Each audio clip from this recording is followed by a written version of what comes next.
গতকালকে রাত্রে প্রায় আনুমানিক 10:30টার দিকে আমাদের পার্টি আমাদের মণ্ডল কার্যালয়ে সেখানে অগ্নিসংযোগ করা হয়। তো সেখানে আমাদের পার্টি অফিসের পার্শ্ববর্তী বাড়ির যিনি মালিক বিজয় দেব, উনি হঠাৎ করে দেখতে পান যে আমাদের মণ্ডল কার্যালয় থেকে সেখান থেকে ধোঁয়া বেরিয়ে আসে।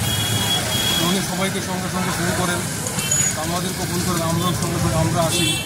উনি দেখতে পান প্রায় রাত্র 12টার পরে উনি ধোঁয়া দেখতে পান যে মণ্ডল কার্যালয় থেকে সেখানে ধোঁয়া বেরিয়ে আসে। আমরা আসি, তার ফায়ার ব্রিগেড আসে, এসে সেখানে অগ্নি সেখানে নিবারণ করে। তো প্রাথমিকভাবে আমরা যেটা ধারণা করেছি, ইতিমধ্যে আমাদের মণ্ডল কার্যালয়ের মধ্যে সিসি ক্যামেরা লাগানো হয়েছিল, আমরা সিসি ফুটেজও আমরা দেখেছি। সিপিএমের আশ্রিত এক দুষ্কৃতকারী আমাদের মণ্ডল কার্যালয়ের মধ্যে প্রবেশ করে সেখানে উনি অগ্নিসংযোগ করেন।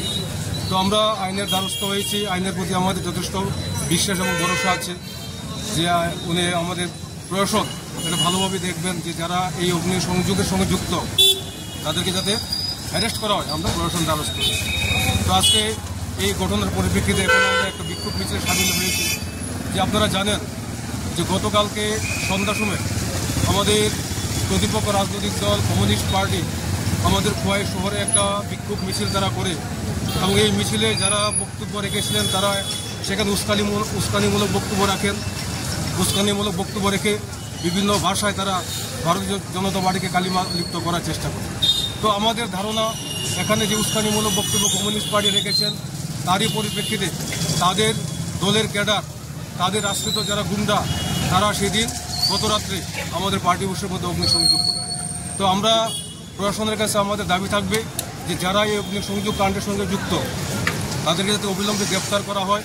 আমরা ভিডিও ফুটেজ আমরা প্রশাসনের হাতে তুলে দিয়েছি এবং দলগতভাবেও আমরা আইডেন্টিফাই করতে পেরেছি যে লোকটা অগ্নিসংযোগ করেছে এটা কমিউনিস্ট পার্টির একজন একনিষ্ঠ কর্মী। তারই প্রতিবাদে এখন আমরা বিক্ষোভ মিছিলে আমরা সামিল হতে চলি।